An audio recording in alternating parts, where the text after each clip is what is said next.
Hey, ladies and gentlemen, Street Talk and Other Stuff, Mike, Mad Dog Magnotti. It's Monday! Yeah, great. Yeah, okay. Hey, I had a good weekend, though. We had a good 3 nights of the opening of 12 Angry Men down at the, the Playhouse, and that show's going to run for a couple more weeks. We're going to talk more about that later. I want to get into the show today, but just want to share a couple things with you. I have a friend. Well, not really a friend. He's a guy I really don't like very much. He's really unpleasant. But I had to say something nice about him recently, so the best thing I could come up with was that he was a self-made man who worships his creator. Now, he's not the type of guy, though, who has any enemies. He really doesn't have any enemies at all. He's just intensely disliked by his friends. But then I was sad to hear he got sick. Sad to hear that, so I sent him a note of condolence. I said, hey, I'm sorry about your illness. Let's hope it's nothing trivial. But it ended up being pretty serious. He ended up dying, which, of course was sad, that type of thing. I couldn't attend the funeral, though, but I sent a note saying that I hardly approved of it, so. Aren't I terrible? These are terrible. I'm not a very good person, but hey, I've got an interesting show to you today. No guest, it's just me. And we're going to talk about something that's a hot topic for our society, particularly in our community these days. And I want to offer a different perspective of it. But hey, Street Talk and Other Stuff. Mike, Mad Dog Magnotti, you stick around. We will be right back.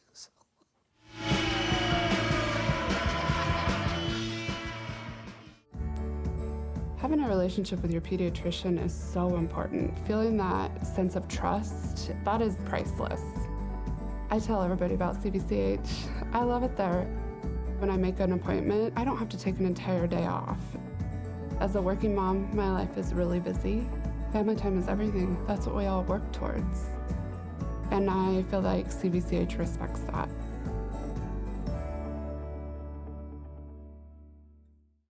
Hi, my name's Emmy. And I'm Ashley. And we'd like to invite you to this year's Wenatchee Mini Maker Faire. It will be held on October 21st at the Wenatchee Convention Center, and guess what? It's free! Wenatchee Mini Maker Faire allows people to show, sell, and demonstrate what they've made to the community. This year there will be a variety of booths, everything from art to robotics, along with hands-on demonstrations and performances throughout the show. So bring your friends, bring your family, and come on down. For plumbing, heating, or cooling repair, Patriot will be right there. Is your home as comfortable as you like? This Lennox dealer can help. Make your home comfortable with a Lennox system from Patriot Plumbing, Heating, and Cooling. Call Patriot today. Patriot Plumbing, Heating, and Cooling will give your home a hug. Lennox, innovation never felt so good. Pets are not your whole life, but they do make your life whole. At Paws and Claws Veterinary Hospital, not only do they understand that fact, they live it every day. Dr. Baez and her staff at Paws and Claws love dogs and cats so much they've dedicated their lives to the well-being of our four-legged friends. They offer compassionate care with a personal touch. Paws and Claws Veterinary Hospital on the corner of 4th and Nile in East Wenatchee, or call 888-PAWS.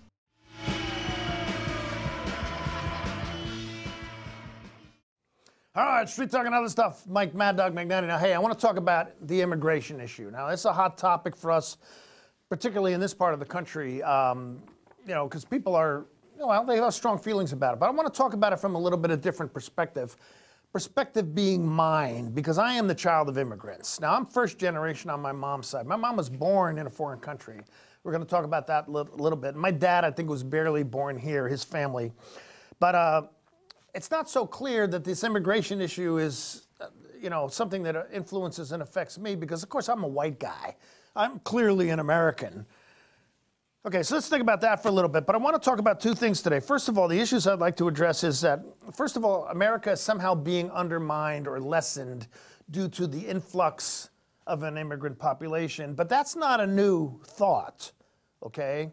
That's something we're going to talk and challenge about today, but that's not a new thought. And then the other thing I want to deal with today is that it's my belief, and this is Mike Mad Dog Magnotti, and that's my opinion, is that immigrants coming into this country has been part of what this country has made this country become the greatest nation on earth. And now we're going to talk about that and how I feel about it today.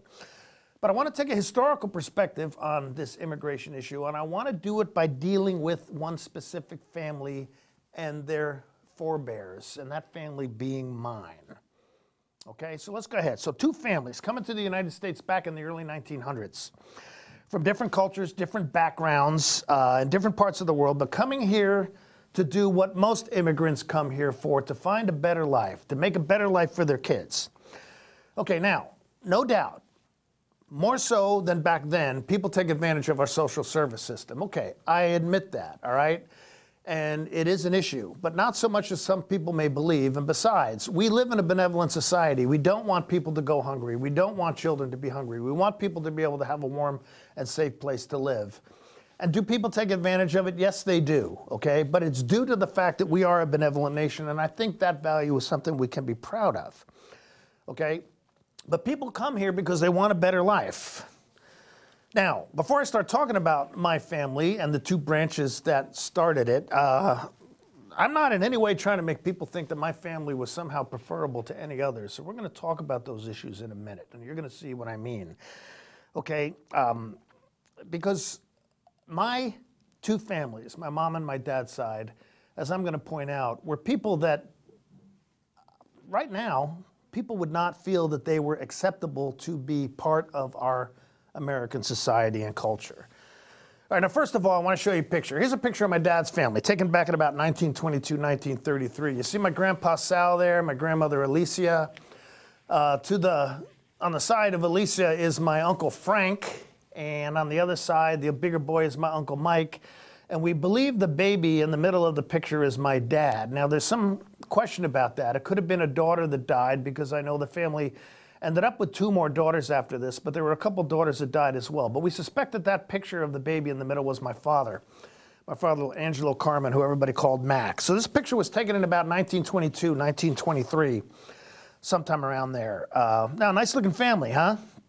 Okay, now about 4 years or so after this picture was taken, though, after 2 daughters, my aunts, let's go back to me. People, hey. A little while after this picture was taken, about 4 or 5 years, I just found this out recently. Grandpa Sal was a blacksmith. Well, due to the increasing mechanized age, he lost his work, began to be abusive to my grandmother, and was also an alcoholic. Now, again, just learning this recently, because my dad never talked about it much. Learned about some of this from my cousin, my Aunt Tony's daughter. Evidently, he was physically abusive to my grandmother and eventually deserted the family.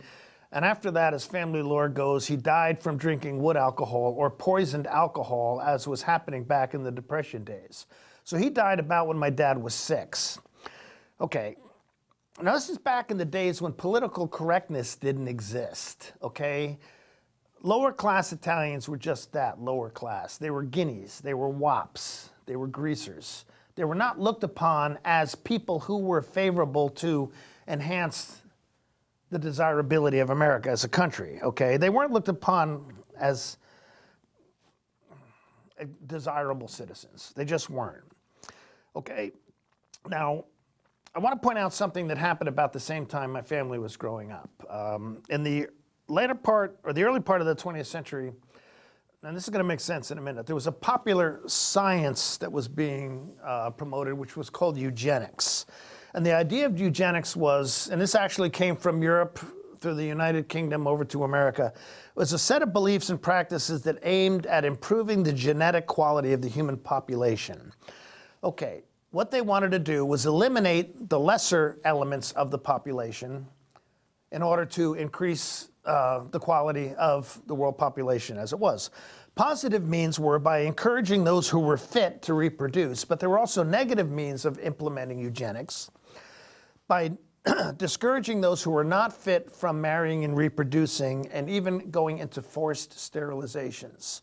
Now, a lot of people don't know this, but people who were desired, who were deemed to be inappropriate to reproduce back then, often included people with mental or physical disabilities, people who scored in low ranges of what IQ tests they had that time. Others who were considered should not be allowed to breed were criminals, deviants, and members of disfavored immigrant groups such as my father's family. I want to point out something, though. This was not a white movement. This was not something that was imposed by white people on others. A gentleman, very respected gentleman, by the name of W.E.B. Du Bois, who was an African-American and one of the founders of the NAACP, was somebody who was a proponent of eugenics, because he believed there were some black people who just should not continue to reproduce. Eugenics was also supported by intellectuals in various black universities, African-American universities such as Tuskegee, Howard, and Hampton universities. Now, these folks believed that the best of black people were as good as white people, but that lower classes of black people should not be people who should be allowed to reproduce. And actually, W.E.B. Du Bois said, only fit blacks should procreate to eradicate the race's heritage of moral inequity. Now, I'm pointing that out just to show that this was an issue that intellectual people brought on, regardless of their ethnic background themselves. It wasn't only a white movement. Now, obviously, eugenics lost favor after World War II because a lot of the theories of eugenics were what was applied by Hitler in eliminating who he considered to be people who were detrimental to the master race. Of course, not only Jews, though 6 million Jews were murdered during the Holocaust and World War II, but gypsies, Roman Catholics, other people who were found less than desirable. Hitler originally started, I believe, by eliminating people who with mental and physical disabilities by using carbon monoxide vans. And a lot of this had to do with the idea of eugenics. Now, in the end, in this country, though, over 65,000 people were either compulsory or allowed themselves to be sterilized to produce, to stop them from being able to reproduce, based on the idea that lower classes of people in the population should not be allowed to reproduce. Now, the point I'm trying to make with all this, bringing in eugenics into discussion in my father's family, that my grandma Alicia and my grandpa Sal would have been considered candidates for this. They were dirty Italians, okay? My grandfather was an alcoholic and a drunk. My grandmother was somebody who would have been considered sexually responsible because for some reason, unknown, because my dad wouldn't talk about it, even though he let this fact slip, around the time of his birth, my grandmother contracted syphilis somewhere along the line. As a sexually irresponsible person, she would have been considered by eugenics to be somebody who should not be allowed to reproduce. And my grandfather certainly, okay, was not an admirable man. All right. But despite this inauspicious and superficially derogatory background, my dad did go on to work for the Civilian Conservation Corps before World War II. He worked on the Hoover Dam. He also, during the early days of World War II, was employed by the munitions factory at the Picatinny Arsenal in Picatinny, New Jersey. And he did eventually serve in the United States Navy in the South Pacific aboard the destroyer tender USS Danabola. Now, I don't mean to over-glamorize this man, okay? He wasn't in the South Pacific all that long, but he did end up being a productive member of society. Here's a picture of him in uniform. Go ahead and show that picture. There's my dad. Okay, now the woman, I have no idea who she is, okay?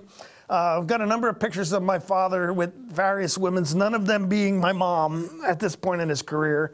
But again, although it was an inauspicious beginning, he turned into be a fairly reasonable and respectable citizen after a while.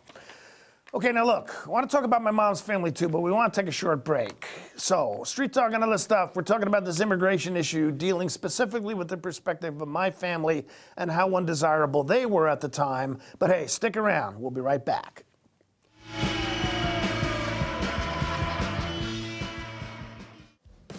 Antique Mall at Cashmere is Trade Dollar Coins' new location. Whether you're in search for coins, currency, gold, or silver, you'll find what you're looking for. From coin enthusiasts to avid collectors, find coins rarely seen from around the world. Whether you're buying or selling or need supplies, Trade Dollar Coins is the place to be. Located in Antique Mall at Cashmere.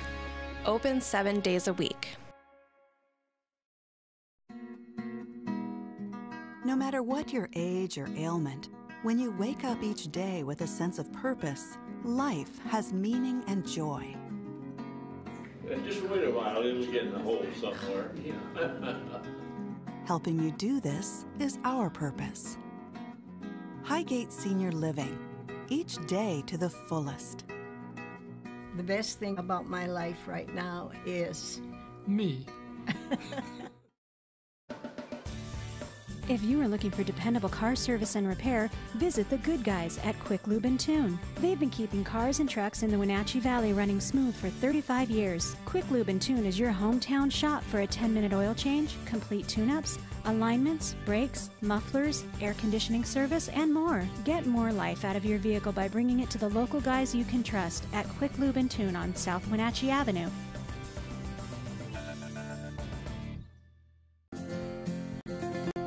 At Local Myth Pizza, we believe in real food, freshly prepared with only premium ingredients. Our cheeses are imported from Italy. Our sauces, dressings, and even our sausages are made in-house fresh daily. Featuring Northwest craft beers and 30 Chelan Valley wines and ciders. Family fun and amazing food. Eat local, drink local, and be local at Local Myth Pizza. Come see why Sunset Magazine says you can't beat Local Myth Pizza.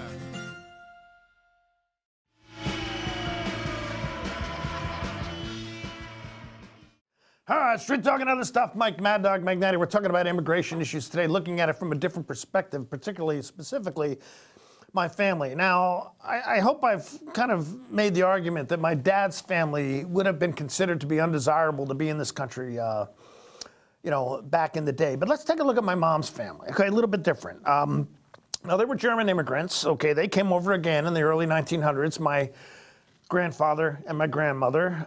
My grandpa Otto, and my grandmother, what was her name? Anna, okay, remember that. Now, I want to mention that the current issue right now, we talk about illegal aliens, okay? Now, the politically correct term is undocumented aliens, but, you know, people talk about aliens being illegal. We're going to talk about that to a minute. Many of the people were here illegally, so that's what they're termed. But let's take a look at my mom, okay? She was born in Germany in 1927.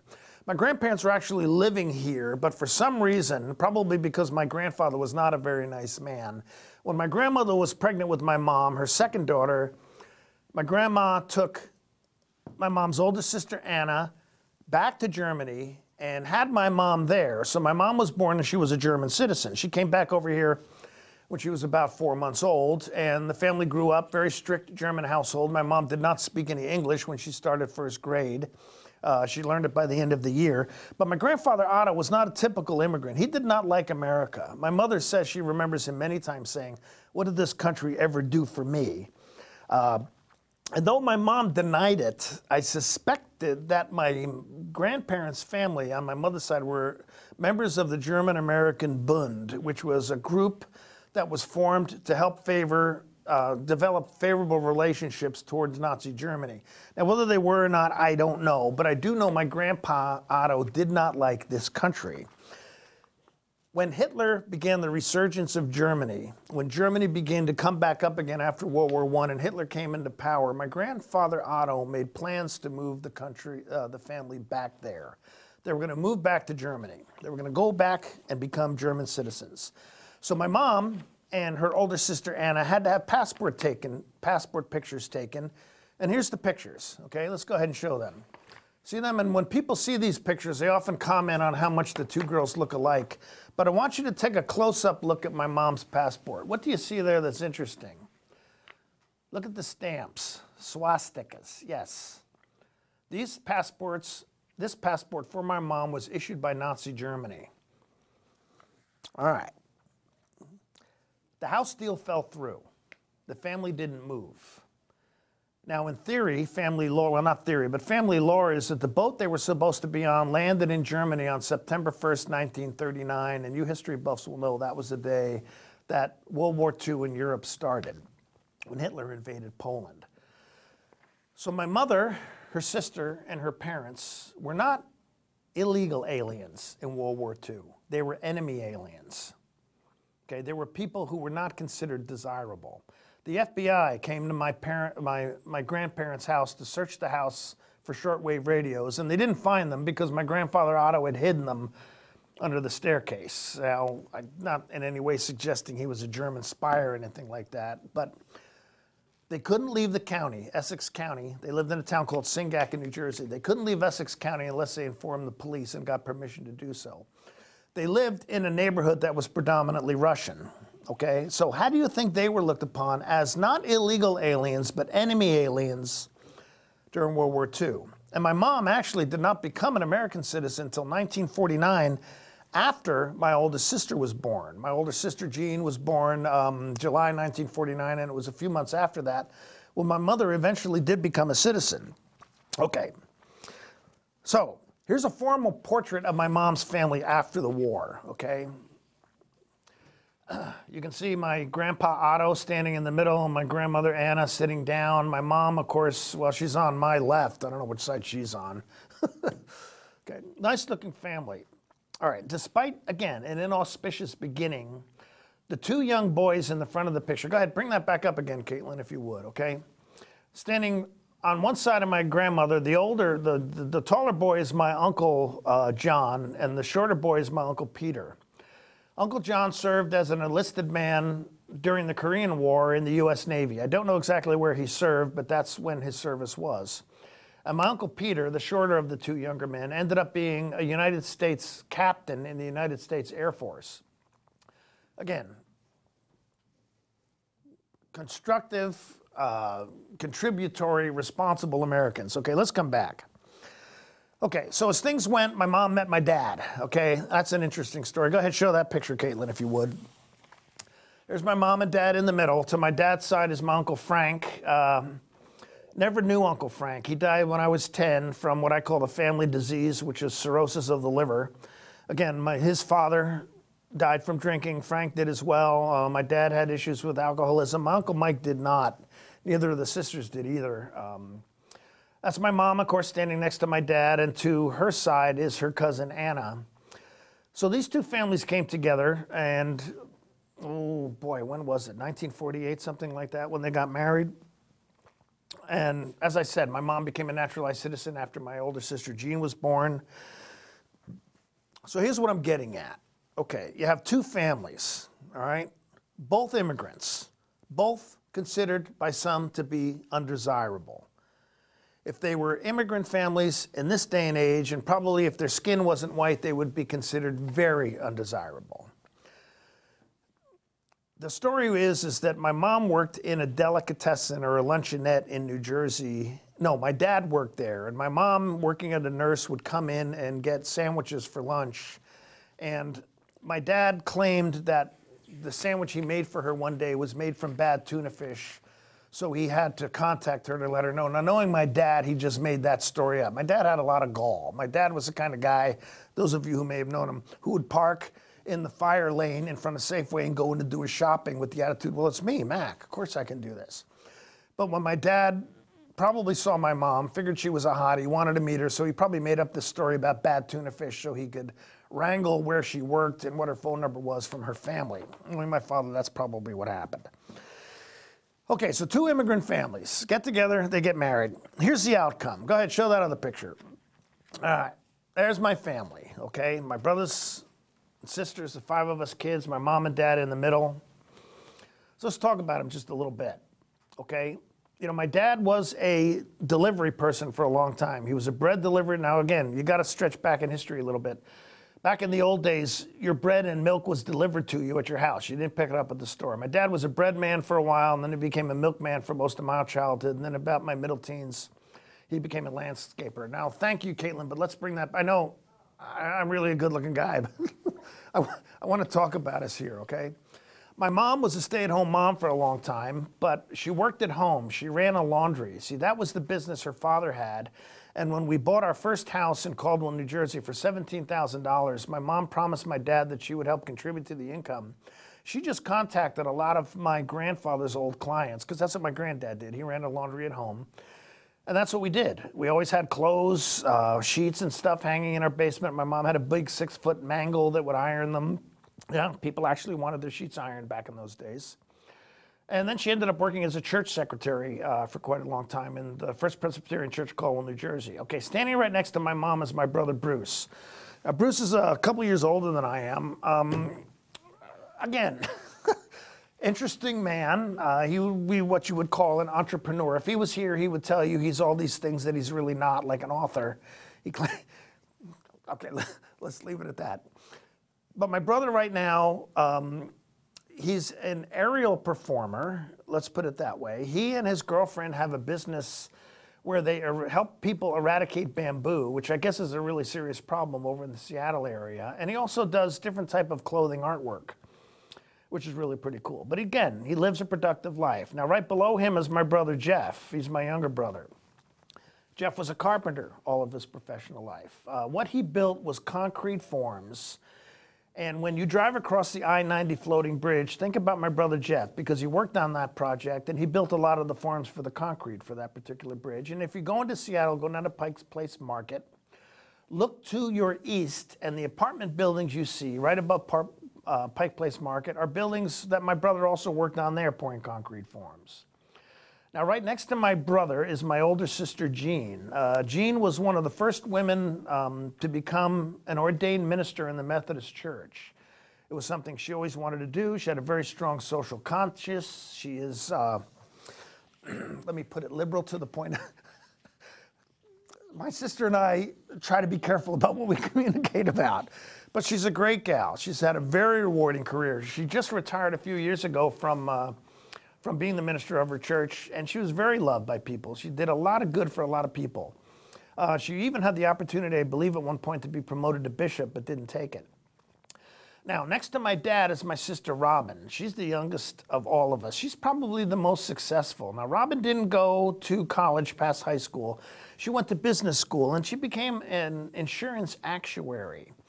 And the company she worked for in downtown Seattle offered her a 5-year golden parachute. They said to her, Robin, you stay with us 5 years, we'll give you a golden parachute of $5 million. She didn't take it. She wanted to go home, become a doula, which is someone who assists women who are pregnant, and mother her children. Okay. And the guy below her, of course, we know where they are. So this is my point. Immigrant families produce responsible citizens, and that's what's going to happen with the people we have now. But hey, I got to take a break. Street Talk and other stuff. We'll be right back for a short segment right after this.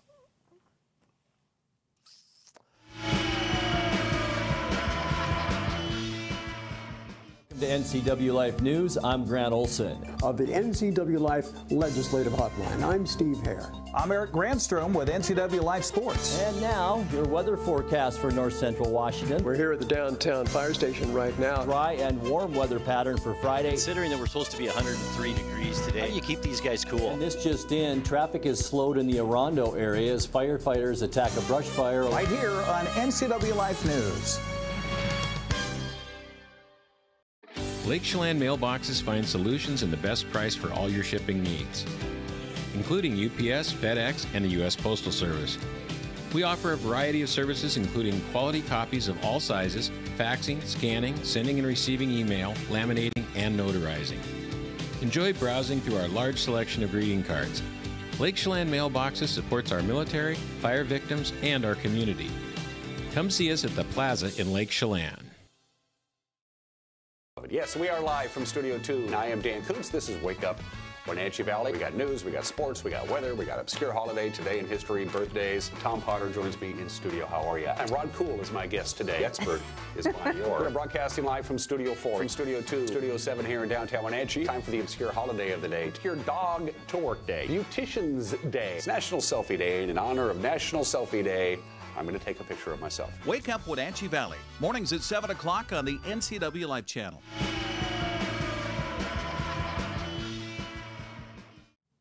All right, thanks for coming back. I hope I made my point today. Yes, there are undesirable parts of any immigrant population.